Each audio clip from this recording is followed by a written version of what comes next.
So I cursed MK Dons last season. I said they'd win the league with 100 points, and I have to own that prediction now because MK Dons were relegated to League Two last season.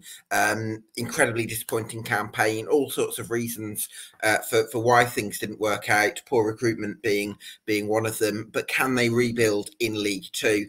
And they've appointed Graham Alexander. Is Graham Alexander the right person to take them up and get them back to the place they were a few years ago, where they were looking to sort of build a side that could compete for promotion in the playoffs? They got 89 points in League One 2 seasons ago. So can they get back on the right track under Graham Alexander? Well, to discuss all these things and more, I'm delighted to be joined by Dan from Dippy Don on Twitter and Jonathan Harries. Good evening to you, gents. Hello, Gab, mate. How are you doing? Yeah, very well, thanks. How are you, Jonathan? You're right, Gab. Yeah, thanks for coming on, mate. Thanks both of you. We really appreciate your time. Before we get into this is obviously available on YouTube and Spotify. So I'm covering all 72 clubs across the EFL between mid-June and mid-July. So if you haven't already, you can go out check out the other videos once you're done with this one, and give us a subscribe because that helps us out a lot. Coming to you first, then, Dan. I don't think we will want to reflect on last season too much because it was such a disappointing one, but I think it's important to touch on it just for the context of this season for MK Dons. What's the biggest reason as to why you've you had the season you did when certain people expected so much more? I'm not quite sure you can put one main reason on it. I think there was just so many different things that just added up behind the scenes and on the pitch that led to us finishing in the bottom four. But the one thing that it looks like we've been trying to counter this summer has definitely been the experience in the team and the leadership in the team. Because I think 3 of our 4 signings so far have been experienced players. They've been leaders, and that's where we went wrong last summer. I think because we signed a lot of young players, I presume on the basis of how well we'd done with the players like Matt O'Reilly and Scott Twine and people that we can bring in sort of on the cheap and then sell for more. I think we just tried to do too many of that too quickly. And obviously, if you don't have any leaders in the team and then you get Dean Lewington out injured for the worst injury of his career, it just all leads to losing games regularly. And yeah, I think that's probably the main thing, and which, as I said, thankfully we're looking like we're stopping that. So we're bringing in players that might not usually be in our sort of our recruitment history over the last few years, but they're definitely needed players. Yeah, Jonathan, I go back to 2018 when you went down to League Two and you got an experienced manager in Paul Tisdale. You made 1 or 2 statement signings like Jordan Moore-Taylor, for example, that summer, and you built quite a solid side that didn't necessarily set the world alight, but or play the most exhilarating football. But you felt like there was an efficiency to that team. Does it feel like it's a similar template we're looking at now? Yeah, I completely agree. I mean, as Dan says, you look at 3 of the 4 signings we've got in already. We've got a goalkeeper who arguably should be playing higher in League One in McGillivray. McGillivray, yeah. We've got Warren O'Hora and Jack Tucker. Obviously, Jack Tucker's played this level before, so it should be fairly easy for him. Then you've got Alex Gilby in midfield, and I completely agree with Dan that he's the leader that we were missing for the majority of last season. As good technically as Josh McEachran was, he wasn't really one to shout or have a go at players when they weren't performing, and we really did struggle with that, I felt. And as much as Paris Magoma did really try, and all credit to him for coming and putting in that much effort, it was probably too much too soon for him. And then obviously up top we've still got Mo Isa as it stands, and you look at that spine of that team, and you could say that could be a decent League One side, and it's just good to see that Alexander's recruiting in the positions that we need. I think getting Cameron Norman, from what I've read, is an absolute steal as well. Newport managers come out today saying that Norman wanted to play in a higher division, so just goes to show you how good a signing that was. So yeah, I'm definitely looking more forward to this season than I probably was at the back end of last season. Got to be honest. Yeah, absolutely. I think I want to touch on that Cameron Norman signing, Dan, because he's a very driven right back or right wing back. He's a strong character, but he also brings good link-up play, and he's someone who's happy to press into the final third. So he should tick a lot of boxes for you, as well as someone who we know can perform at this level. Yeah, definitely. Because I think right back, looking at it from last year, it was a bit of a surprise because of how well Tenai Watson had done the season before in that position. Last season, I think it came out just after that he ended up with no goals and no assists, which when you're playing five at the back and your right wing back is one of your main sort of like threats and your main one of the main players to try and get you goals. If he's coming up with those sort of stats, you need something else. And so I think Norman, looking at it with how good he is, how highly rated he is. I remember listening to your Swindon deep dive just before he signed for us when it looked like he might have gone there. And I remember I remember your Swindon fan basically raving about him. Yeah, Ben was absolutely raving about him. So it's a positive signing, but I'm also here just thinking, right, these players might be good in League Two, but I don't know what the League Two of now is, because we've been out of it for 5 years, and everything that had come from the club had been like, right, we're looking up the leagues, we're not looking down. So now we find ourselves in this position.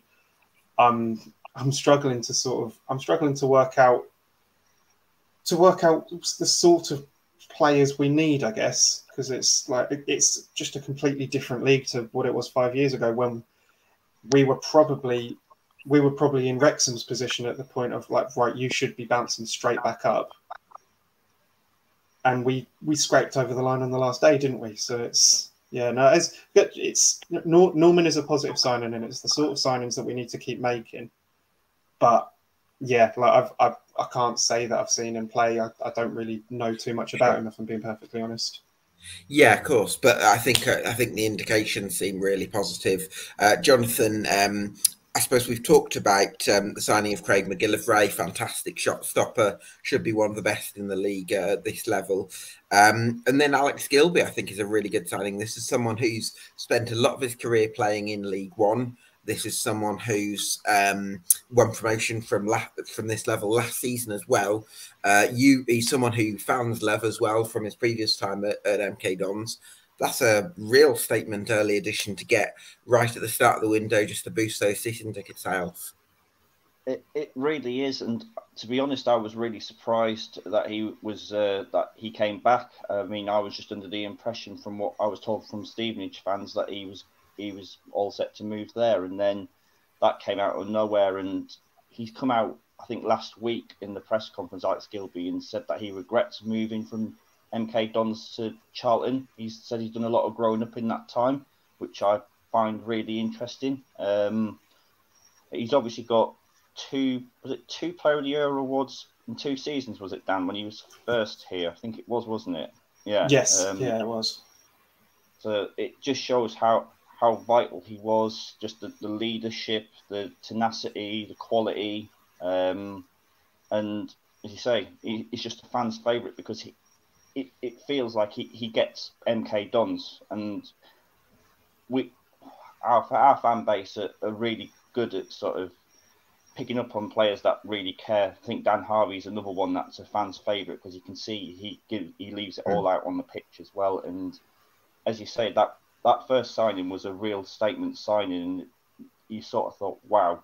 And I think even that was one that was planned even before Graham Alexander came in from what I've read. So yeah, it was really good recruitment there.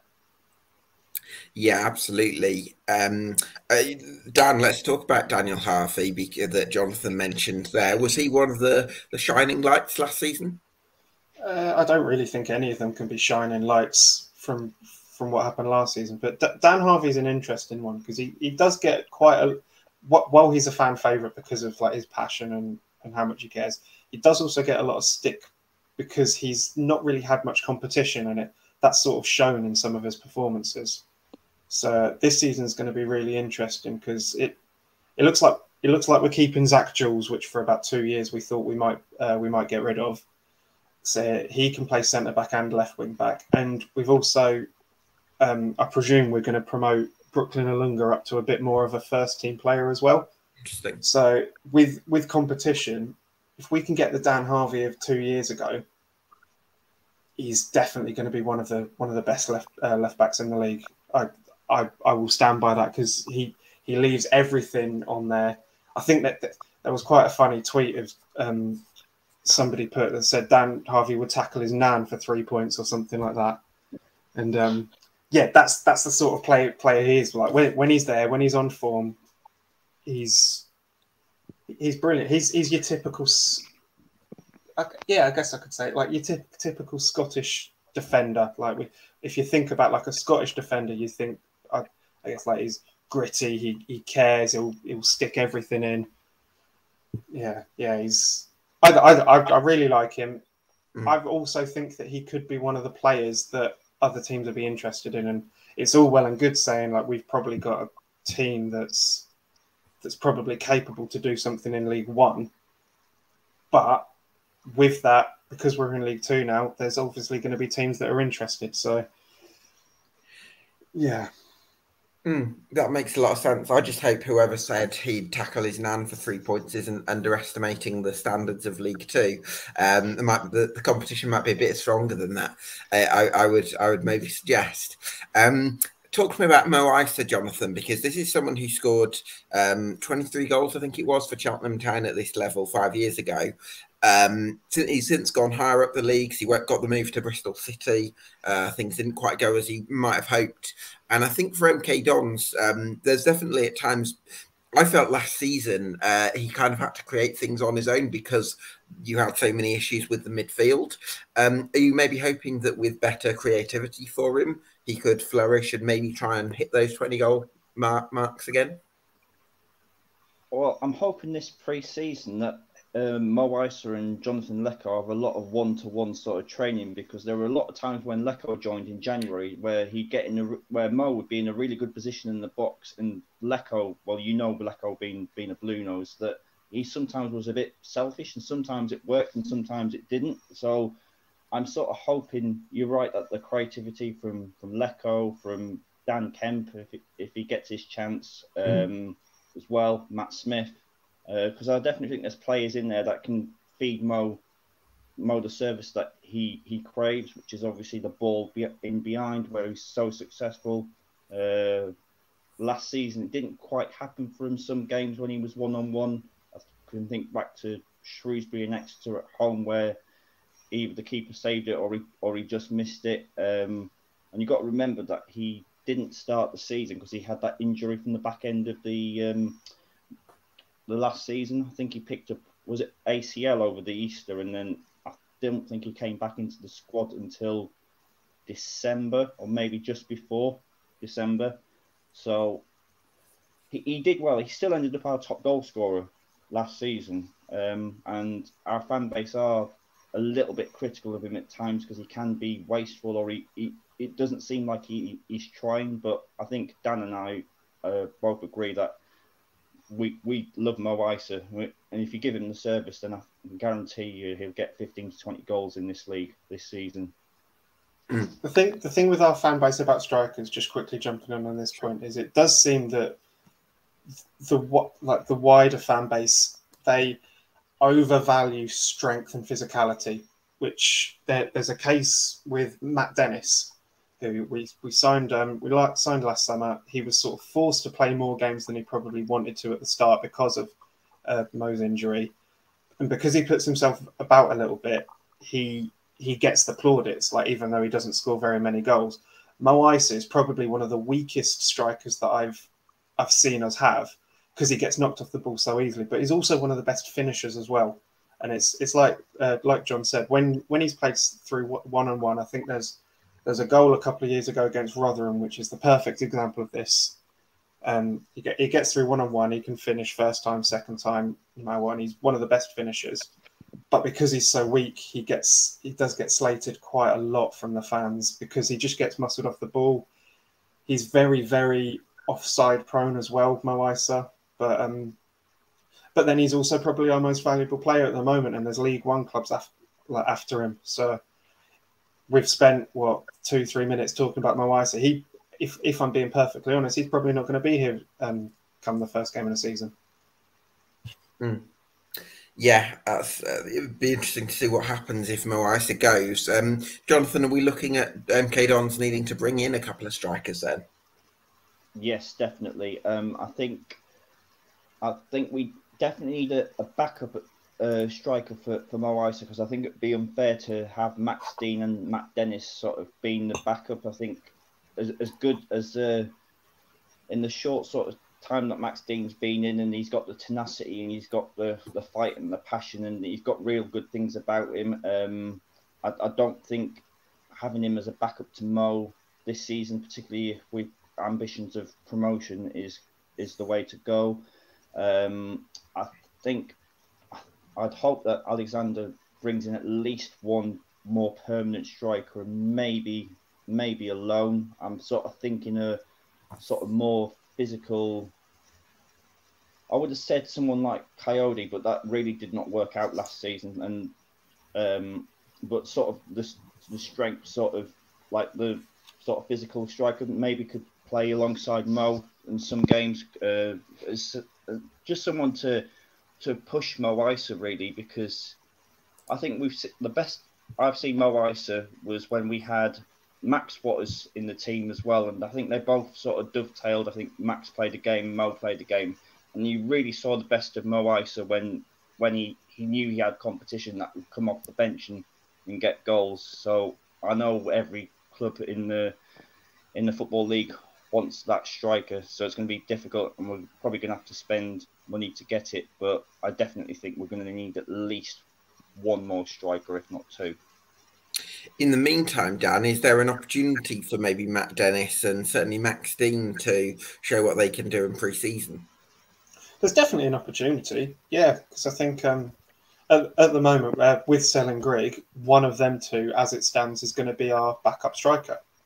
So Max Dean came in, he scored a very, very, well, ultimately unimportant, but a very, very good goal against Bristol Rovers, which won us the game and gave us hope that we might survive.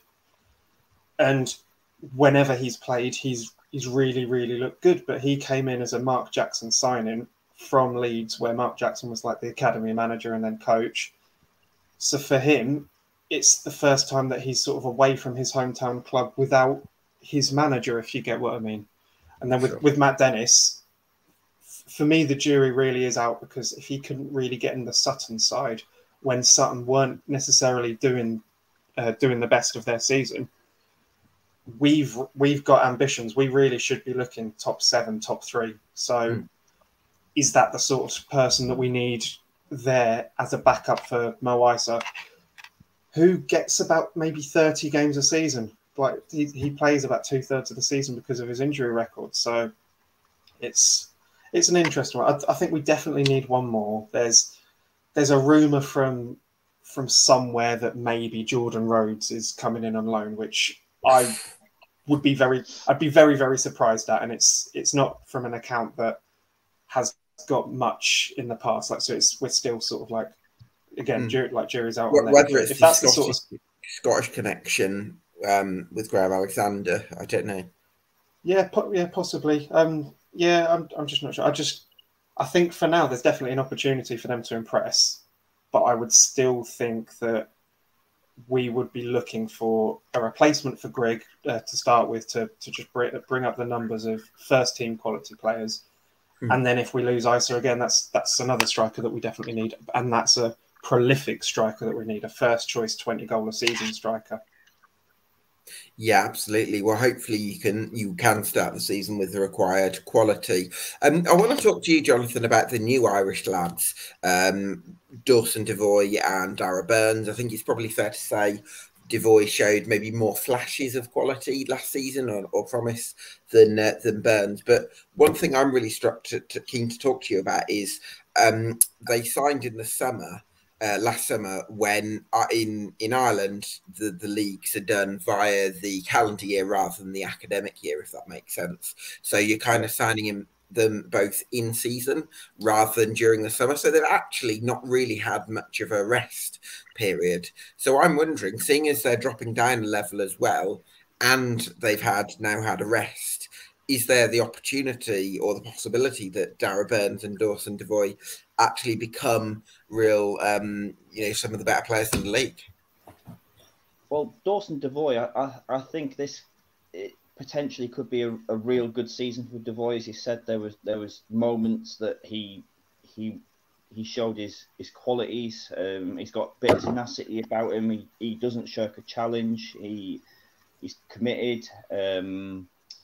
And there was certainly flashes last season, and I'd hope that under Alexander that he'd be able to settle a position in midfield, because I think that he played deep line midfield, and then I think in a couple of games he played as a number 10 as well behind the strikers. So, yeah,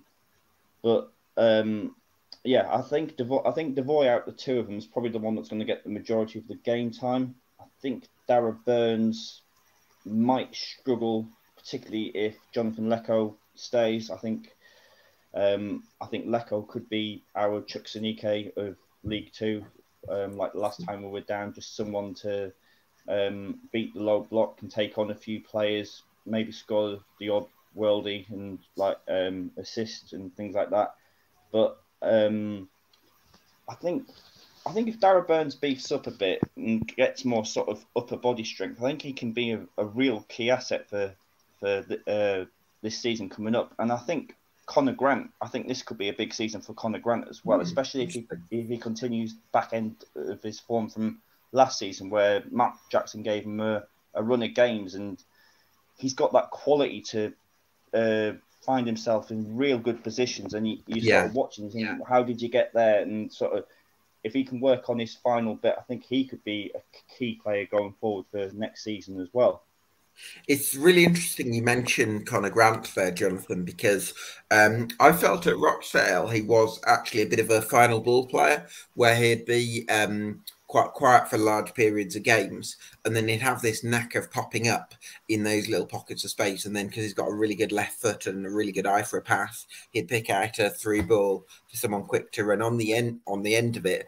But what surprised me, Dan, is that MK sometimes played him on the left at times last season, if I'm not mistaken, which for me, given he's not particularly quick, I feel puts him in a bit of an awkward position. Whereas actually, if you have him drafting in from the right, I feel like he might find it easier to pick up those positions and then be in the right position, in the right place to then pick out those through balls. I think the thing with last season, because it seems to me like Grant's probably more of a 10 sort of player, whereas we played last season sort of 5-2-3, so like wing backs and then wingers, and the two central midfielders were more sort of like either box to box or holding. So he could have maybe played in there, but yeah, I think it was just purely formational. And then we brought in Lecco, who was more of the build that I think Mark Jackson was wanting, because the January signings to me seemed a lot like, so again, a bit more experience, but then they were sort of stronger as well. They weren't necessarily your Dara Burnses or your Dawson Devoys, who are like kids, and they sort of had the build of sort of like very young players. So this season, this is the beautiful thing about this season, is it's a brand new start for pretty much everybody. So we don't know what sort of formation we're going to play. I think like Graham Alexander maybe in the past has been more of a 4 at the back sort of player, whereas for the last, what would it be, about like 3 or 4 seasons, we've played 5 at the back. Yeah, almost exclusively, other than the start of last season when we recruited for a 4 and went back to a 5 quickly. So for players like Connor Grant, for players like Dara Burns, like I think the formation is going to be one of the biggest tells of how much game time they actually get. Yeah, I think formation's such an interesting conversation, because you speak to some fans and they'll want the formational flexibility where you can adapt to the needs of different games. You'll speak to some fans and you say, let's have a clear vision, a clear way of playing, and everyone knows their roles and responsibilities. But I think if you go for the flipping formation option, you've kind of got to have players who can play multiple positions and by extension multiple formations. And I just wanted to ask you, Jonathan, what formation do you think Gareth Ainsworth, Graham Alexander's going to go for? It's the GA thing that's got me. What do you think? I'm glad you've not got. I bet you're glad you've not got Gareth Ainsworth. What sort of formation do you think he's going to go for? It's hard to tell really, because he's obviously not got all the players in that he wants. We've still got all the loans to come in. We've probably still got a couple more permanents to come in. You'd say with what we've got, we could probably play a 5 with Norman, Tucker, Warren in the middle, Lewington and Harvey. And that would suit Lewington, because we all know, as good as he is positionally, pace isn't his forte. And that would be good for him, because I think Graham Alexander will start him regardless. I think he's like a leader on the pitch. But what I like about Alexander is he said he doesn't mind changing it up during the game, and I like the fact that he's flexible in that. Sometimes with Liam Manning and Mark Jackson, they were too sort of rigid, and they were like, this will work regardless, this will work regardless, and it never sort of transpired. And I just hope, as Dan said, it with a fresh start for everyone, that that there's just a clear plan of, right, we're playing this way, but there's the adaptability to change during the game, because it's not going to be easy, League Two. I'm under no illusions it's not going to be easy. I think you've said before, there's at least half the league that will be aiming for promotion, top 7, Sure. if not more teams, and it's going to be a slog. And as long as we've got the adaptability and we can change it for injury, suspensions, tweak it if we need to, then I'm quite happy. Yeah, talk to me about the midfield, Dan, because you've got Matt Smith currently, you've got Ethan Robson, Connor Grant, I suppose, is more of an advanced option. Dawson Devoy can play more advanced, but he can play deeper. And you've got Alex Gilby as well. Do you expect one more to come in? And how happy are you with the set of midfielders that you've got already? I would expect more to come in, only because Matt Smith and Ethan Robson last season barely got a sniff under 2 managers. So for me, we as fans know the quality that Ethan Robson has, because he showed it with us with his loan spell. Matt Smith, meanwhile, he's not shown it with us, but then he also managed to get into the Wales World Cup squad. So there's definitely something there with him as well. But in terms of seeing them in an MK shirt in the last 12 months, we've not really seen anything. So then, if you're thinking we'll be playing, say the same formation that we have done, so like the 5-2-3, those 2 holding midfielders for 46 games and maybe even some cup games as well, is going to be probably Dawson Devoy and Alex Gilby, and we've not really got much on the bench that's shown anything in a Don shirt. So yeah, I think we need another one.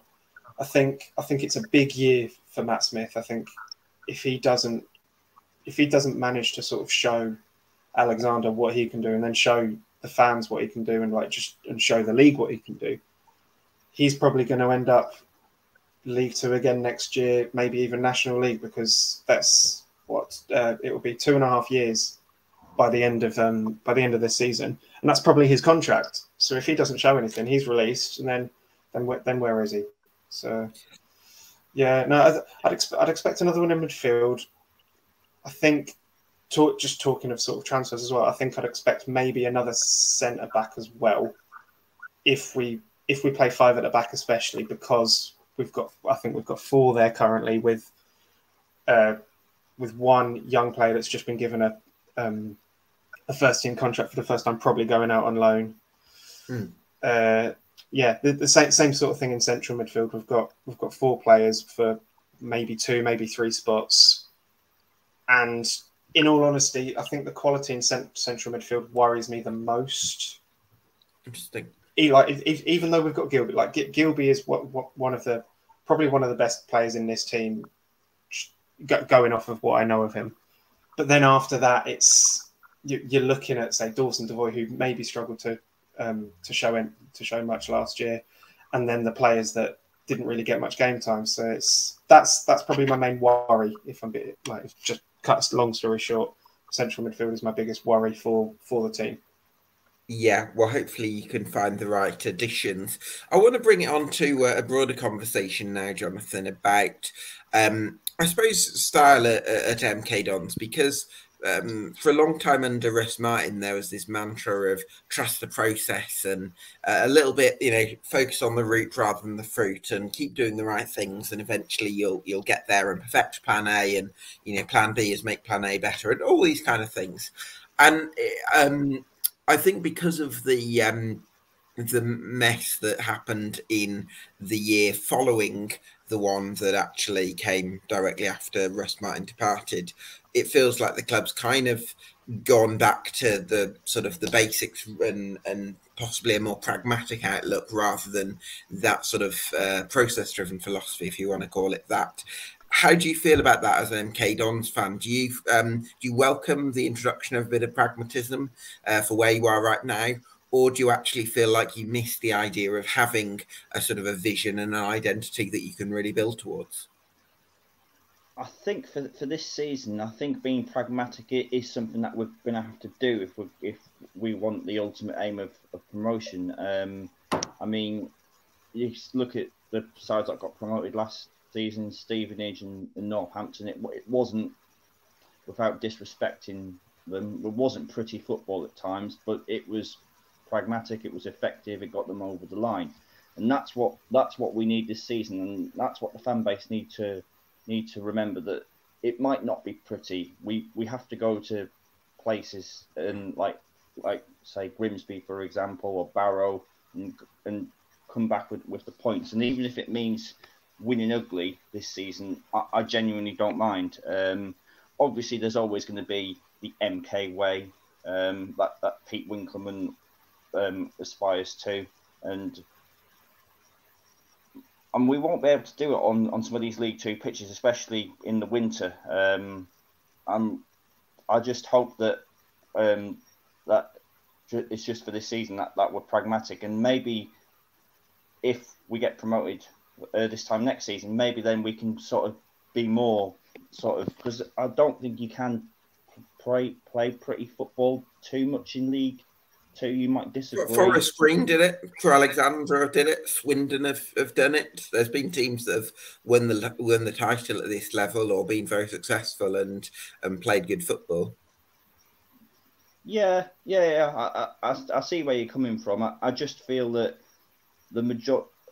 I'm just basing this off last season, really. That maybe winning ugly sometimes might be the way this season, and I'm prepared. I'm prepared for that, really. That makes sense. Where are you on it, Dan? I mean, I've always been of the opinion that I don't care how we play football so long as we get the results.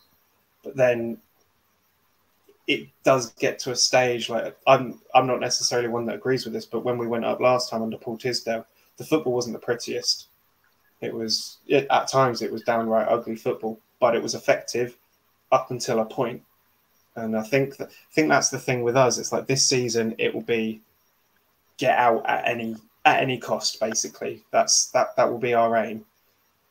But if we do stay down here for a little while, then maybe it would be a case of how can we do it our way? Like how can we do it with it? It doesn't necessarily have to be your Russell Martin pass football. Just we've always had an affinity with somewhat possession football, but attacking football. And sort of like we go back to Carl Robinson because he's probably the only manager that's lasted about a year or two. But his style of football when he was with us, it was sort of like I mainly remember it as like your fast wing play, you sort of central midfielders, like they'd get the ball, they'd pass it, they'd be your playmakers, that sort of thing. And then the good number 10 that can sort of like duck in and out like everywhere, like just but pacey football. So that's what I think the majority of the fan base wants, because that's what we had arguably the most prolonged success under. But then, yeah, no, as I say, this year for me, it's just win games, whether that's an ugly 1-0 with a dodgy like header or something like goalmouth scramble, or whether that's playing teams off the park and winning 5-0. Like it really doesn't bother me. 3 points are 3 points at the end of the day, and that's all I'm really bothered about. Yeah. Does this, Jonathan, put Graham Alexander in a slightly interesting position? Because we're sort of talking, you've spoken there about saying if MK Dons do go up, that's when we'd look to change the style and look for rebuild, which instantly makes you think, is Graham Alexander part of the long-term plan here? And then Dan's there said, if, it's important that Graham Alexander's delivering the results, because if we're staying down, then we might actually change the style while we're in League Two if we don't get up this year. So it does make me feel like, and I appreciate that loyalty is always very a difficult word in football, because we've seen, managers will take bigger opportunities and clubs will sack their managers when they're not getting results. So I'm not naive enough to think that it is about the bottom line a lot of the time. But I just wonder, is this a situation where Graham Alexander can really build something, or does it feel a little bit like a short-term fix that might be dispensed with if the results aren't there straight away? I don't think this is short-term. Part of me feels that Pete Winkelman has... When Pete Winkelman recruited for a manager this summer, he's openly said, I can't remember the exact words, but he's openly said he never considered Graham Alexander, or I don't think he was in the plans, or it was words to that effect. And whatever Alexander's done in his interview to convince him, he's obviously got the job. And part of me hopes that he gets sort of long-term, but what do you class as long-term in football? Because, as you say, it's a results-driven business, and results is what matters. But I genuinely feel under Graham Alexander, we could go far. You've seen his record at Fleetwood. You've seen his record at Salford. I know that was 10 years ago, maybe a bit sooner before then. And then he's gone up to Scotland and done well with Motherwell, got them in Europe. And I genuinely believe that Graham Alexander is the right man for us going forward, whether it be in League Two and League One, and who knows, maybe higher. I just feel that there's a respect that he commands off the players. One of the very few people that can say that they've got more appearances than Dean Luton in the Football League as well, I believe. Or I think they're around the same number.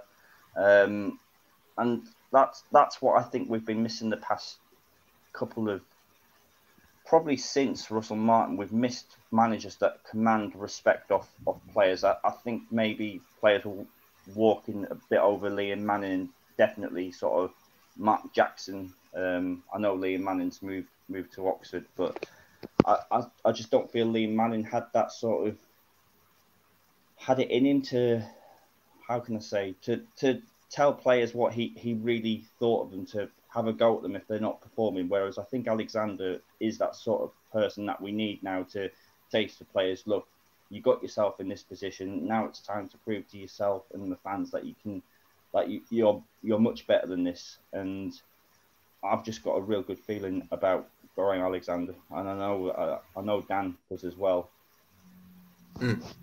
Yeah, well, hopefully he can deliver plenty of success. Key to that, Dan, will be Warren O'Hora. We touched on that earlier. I feel like he's going to be absolutely crucial this season if he plays in the middle of that back three. If he stays, he's going to be the best centre back in League Two. Yeah, definitely. I'm fully convinced that Warren O'Hora is capable of playing regularly at a championship level. I think he's that good, considering how young he is, how vital he is to us. He said it himself in his podcast. Like one of the main reasons we struggled last year was because of the leadership. There were no leaders in the team, and he was saying he was 23, 24 years old and expected to be one of the leaders. And to his credit, he does it like he was brilliant at it. And if he'd have stayed fit all season, he would have been a shoo-in for player of the year in my opinion.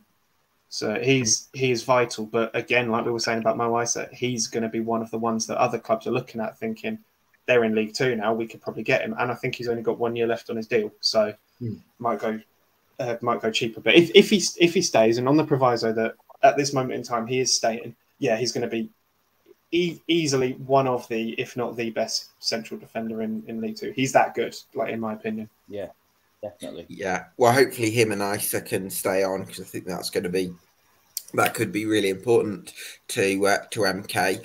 I want to ask you about Liam Sweeting, Jonathan, because 12 months ago I had a huge amount of trust in Liam Sweeting and regarded him as one of the most exciting sporting directors in English football. And I think that after a poor summer of recruitment, it's you kind of have to sort of revise that a little bit.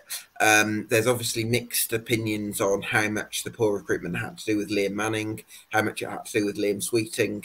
I just wondered, has some of the trust in Liam Sweeting been eroded, or has he still got a lot of credit in the bank for what he's done with the club previously?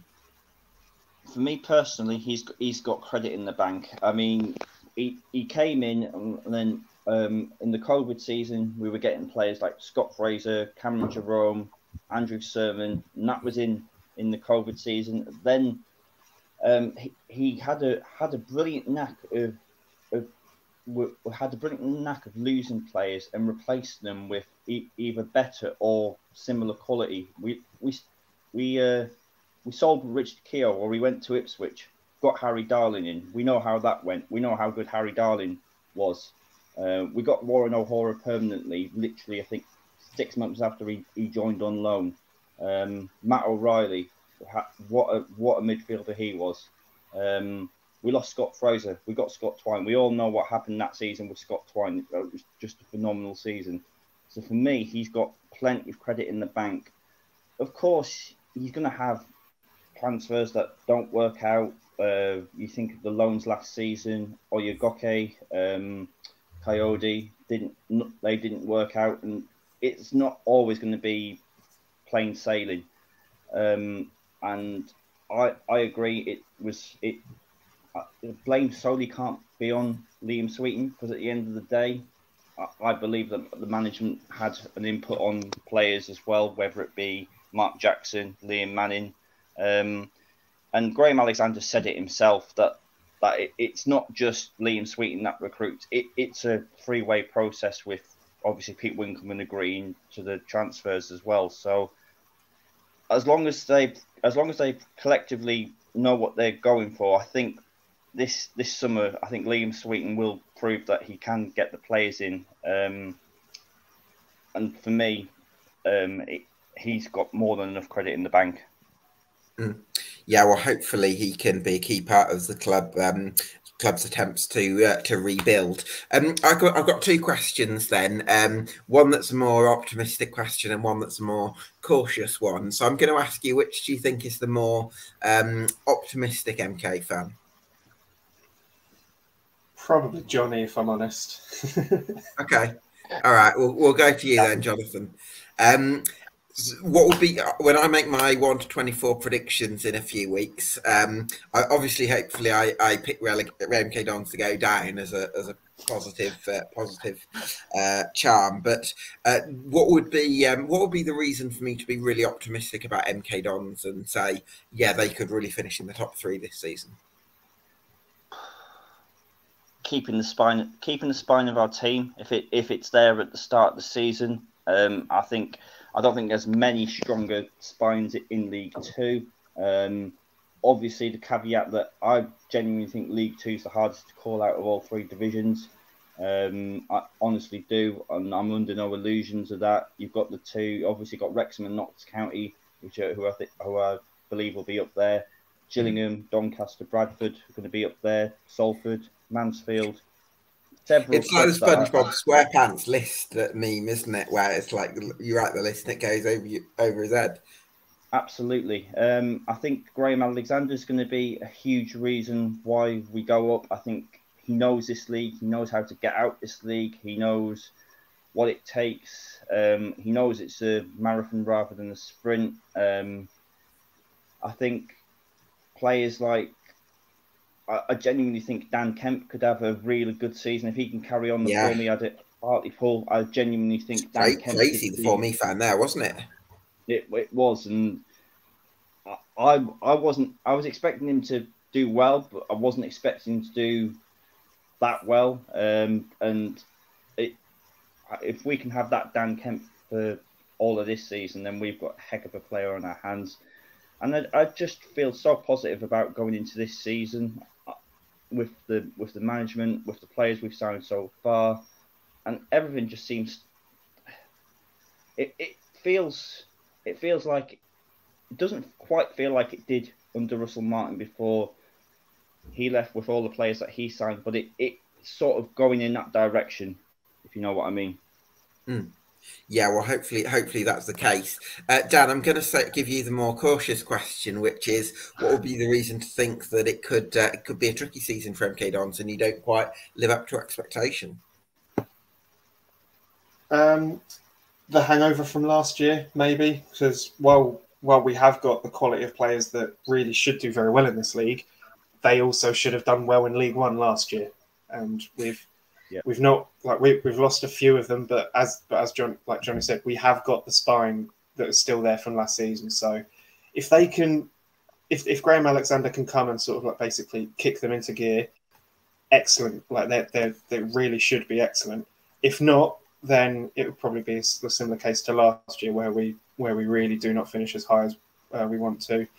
The other thing I would probably think of is some of the players that we might be putting a bit too much expectation on not living up to that expectation. So say, like we've just mentioned Dan Kemp there. He did brilliant for Hartlepool before, yeah, but then last season for us, he was used mainly as a mascot rather than a football player. So it's one of that, like, you think like Dara Burns, like Dawson Devoy, Matt Smith. Hopefully he was a really good mascot.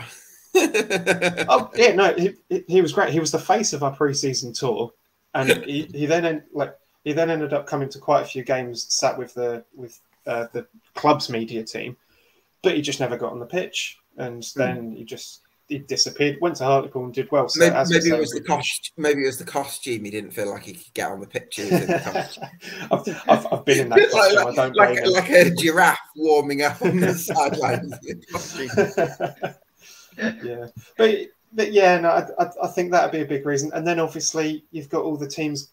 So you've got Wrexham, who have got a settled squad coming up in really good form that should do very well. You've got Notts County with a settled squad coming up doing really well. You've got Stockport, who have got money. They've probably still got a settled squad. I don't know too much about their transfer business, but they'll probably do really well again. And then you've got Gillingham, you've got Bradford, you've got all these teams that are building off of last year instead of coming down. And let's make no mistake about it, despite how many players we've still got that should do very well, this is a complete rebuild. We've got a brand new management team. We've got sort of a new type of like players coming in, and some of our most important players are going to be brand new. So like, while Alex Gilby's been here before, I could probably count on one hand the amount of players that were there then. So that's a brand new team for him.